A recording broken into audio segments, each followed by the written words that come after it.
चुप कर। और ये आज पाकिस्तान के नाम से डरा रहे हैं और वैसे कहते हम बहुत मजबूत है। हमारी महानायिका ने पाकिस्तान के 2 हिस्से कर दिए थे। കോൺഗ്രസ് നേതാക്കൾക്ക് ഉപദേശവുമായി CPM നേതാവ് ജോൺ ബ്രിട്ടാസ്. നരേന്ദ്രമോദി പാർലമെന്റിൽ കാലെടുത്ത് വെച്ചാൽ എല്ലാവരും ഒന്ന് കിടുങ്ങും, ആരും ഒന്നും മിണ്ടില്ല, എല്ലാവർക്കും ഭയമാണെന്ന് പറഞ്ഞ ആളാണ് ജോൺ ബ്രിട്ടാസ്. 2024 തെരഞ്ഞെടുപ്പിന് ശേഷം BJPക്ക് സീറ്റ് കുറഞ്ഞപ്പോഴാണ് കോൺഗ്രസ് നേതാക്കൾ BJPക്കെതിരെ സംസാരിക്കാൻ തുടങ്ങിയത് എന്നാണ് അദ്ദേഹത്തിൻ്റെ പുതിയ കണ്ടുപിടുത്തം. ഇവരൊക്കെ ഏത് ലോകത്താണ് ജീവിക്കുന്നത് എന്നാണ് മനസ്സിലാവാത്തത്. BJPക്ക് സീറ്റ് കൂടിയപ്പോഴും കുറഞ്ഞപ്പോഴും BJPക്കെതിരെ സംസാരിക്കാത്ത സ്വന്തം മുഖ്യമന്ത്രിയെയാണോ ഇദ്ദേഹം ഉദ്ദേശിച്ചത് എന്ന് തോന്നിപ്പോകുന്നു. ഏതായാലും രാഹുൽ ഗാന്ധിയെയോ മറ്റു കോൺഗ്രസ് നേതാക്കളെയോ നമുക്ക് മാറ്റി നിർത്താം. പ്രധാനമന്ത്രി നരേന്ദ്രമോദിയും അമിത്ഷായും അടക്കമുള്ള ഓരോ ഇന്ത്യക്കാരനും ജീവിതകാലം മുഴുവനും മറക്കാത്ത ഒരു കോൺഗ്രസ് നേതാവുണ്ട്. ആസാമിൽ നിന്നുള്ള വിപ്ലവ് താക്കൂർ എന്ന വനിതാ നേതാവ്. ജോൺ ബ്രിട്ടാസ് പറഞ്ഞ 2024 ശേഷമല്ല, 2020 മോദിയുടെയും അമിത്ഷായുടെയും മുഖത്ത് നോക്കി സംസാരിക്കുന്നത് നമുക്കൊന്ന് കാണാം.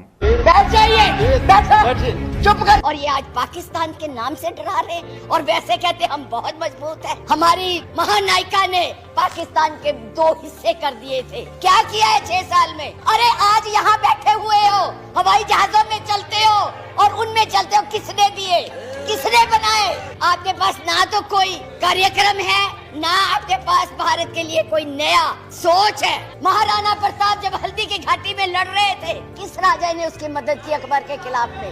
एक भील जाति के लोगों ने महाराणा प्रताप का साथ दिया था। कहाँ थे तब? क्या किया है 6 साल में? केवल भारत को तोड़ने की कोशिश की है, भारत को बांटने की कोशिश की है और कुछ नहीं किया है. നൗഷാദ് അലിയും കൂടി ശ്രദ്ധിക്കാൻ വേണ്ടി ഒരു കാര്യം പറയാം. നൗഷാദ് ഇടയ്ക്ക് ഫോണിൽ നോക്കുന്നുണ്ട്. നൗഷാദെ, ഞാൻ പാർലമെന്റിൽ രാജ്യസഭയിൽ ഒരു പ്രസംഗം നടത്തി. അന്ന് നമ്മുടെ ഇന്ത്യൻ പ്രധാനമന്ത്രി അയോധ്യയിൽ ക്ഷേത്രത്തിൻ്റെ പ്രാണപ്രതിഷ്ഠാകർമ്മം നടത്തിയൊരു മുഹൂർത്തത്തിലാണ്. അന്ന് ഞാൻ രാജ്യസഭയിൽ CPMനെ പ്രതികരിച്ചുകൊണ്ട് എഴുന്നേറ്റ് എന്ന് ഞാൻ പറഞ്ഞു, പ്രധാനമന്ത്രിയുടെ ജോലി എന്ന് പറയുന്നത് ഒരമ്പലത്തിൻ്റെ പ്രാണപ്രതിഷ്ഠ നടത്തലല്ല, ദൈവങ്ങൾക്ക് പ്രാണൻ കൊടുക്കലല്ല പ്രധാനമന്ത്രിയുടെ ഉത്തരവാദിത്വം. ജനങ്ങളുടെ പ്രാണൻ സംരക്ഷിക്കലാണ് പ്രധാനമന്ത്രിയുടെ ഉത്തരവാദിത്വം. മണിപ്പൂരിൽ 100 കണക്കിന് ജനങ്ങൾ പിടഞ്ഞു വീഴുമ്പോൾ അങ്ങോട്ട് പോകാതെ തൻ്റെ ദൗത്യം മറന്നുള്ള ഈ പോക്കിനെ ഞങ്ങൾ അംഗീകരിക്കുന്നില്ല. രണ്ടാമതൊന്നും കൂടി ഞാൻ പറഞ്ഞു, രാമൻ എന്ന് പറയുന്നത് മഹാത്മാഗാന്ധിയുടെ രാമനാണ്, സ്നേഹത്തിന്റെ, സൗമനസ്യത്തിന്റെ, സാഹോദര്യത്തിന്റെ രാമനാണ്. അത് ഞങ്ങളുടെ രാമനാണ്. നിങ്ങളുടെ രാമൻ എന്ന് പറയുന്നത് മഹാത്മാഗാന്ധിയുടെ നെഞ്ചിലേക്ക് നിറയൊഴിച്ച നാദൂ രാമനാണ് എന്ന് ഞാൻ പാർലമെന്റിൽ വിളിച്ചു പറഞ്ഞു. ഇനി ആ നൗഷാദ് അലിയോട് ഞാൻ പറയാൻ പോകുന്നു.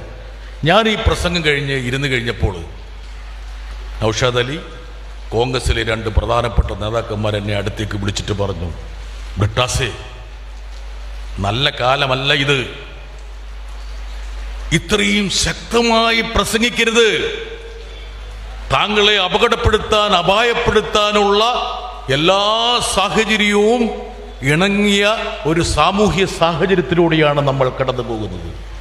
അതുകൊണ്ട് അല്പം മയത്തിൽ പറയണം, അല്ലെങ്കിൽ ചില കാര്യങ്ങളിൽ നിശബ്ദത പാലിക്കണമെന്ന് എനിക്കും കൂടി വളരെ വേണ്ടപ്പെട്ട നൗഷാദിൻ്റെ പാർട്ടിയിലെ 2 നേതാക്കൾ പറഞ്ഞു. അപ്പം ഞാൻ പറഞ്ഞു, ഞാൻ കേരളത്തിൽ നിന്നാണ് വരുന്നത്.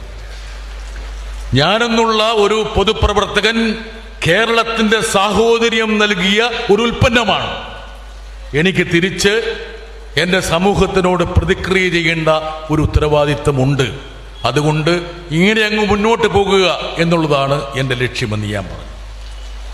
പിന്നീട് 2024 തെരഞ്ഞെടുപ്പ് കഴിഞ്ഞപ്പോൾ BJPയുടെ അംഗസംഖ്യ കുറച്ച് കുറഞ്ഞപ്പോൾ നൗഷാദ് അലിയുടെ പാർട്ടിയിലൂടെ പല നേതാക്കന്മാരും ഞാൻ പറഞ്ഞതിൻ്റെ അതേ രൂപത്തിൽ അവിടെ പ്രസംഗിച്ചു തുടങ്ങി. ജോൺ ബ്രിട്ടാസ് സംസാരിച്ച അതേ വേദിയിൽ അതിന് മറുപടി പറഞ്ഞുകൊണ്ട് കോൺഗ്രസ് നേതാവ് KP നൗഷാദ് അലി.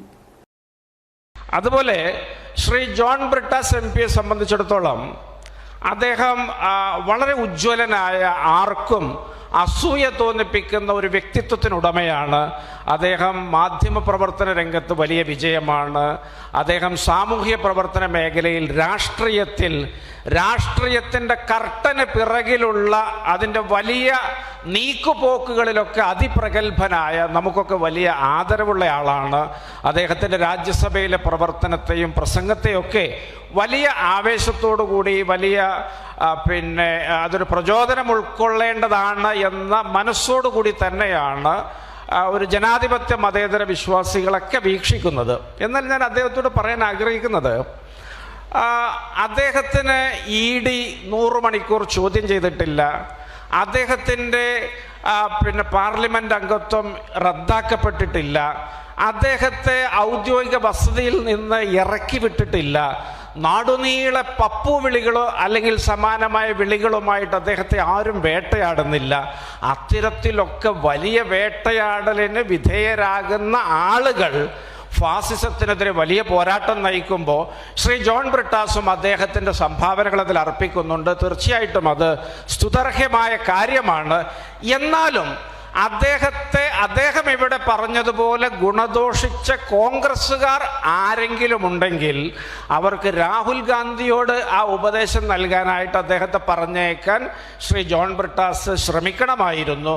ഇനി അങ്ങനെ ആളുകൾ ഉണ്ടെങ്കിൽ അദ്ദേഹം ഇനി അടുത്ത ഏതെങ്കിലും വേദിയിലോ വല്ല എഴുത്തിലോ പ്രഭാഷണത്തിലോ ഒക്കെ ആ പേരുകളൊന്ന് മെൻഷൻ ചെയ്യുകയാണെങ്കിൽ അവരെയൊക്കെ ഒരു നിന്ദയോടുകൂടി കാണാൻ ഒരു കോൺഗ്രസ് പ്രവർത്തകൻ എന്ന നിലയ്ക്ക് എനിക്ക് താല്പര്യമുണ്ട് എന്നുകൂടി അദ്ദേഹത്തെ ഓർമ്മിപ്പിക്കുവാൻ ഞാൻ ആഗ്രഹിക്കുന്നു.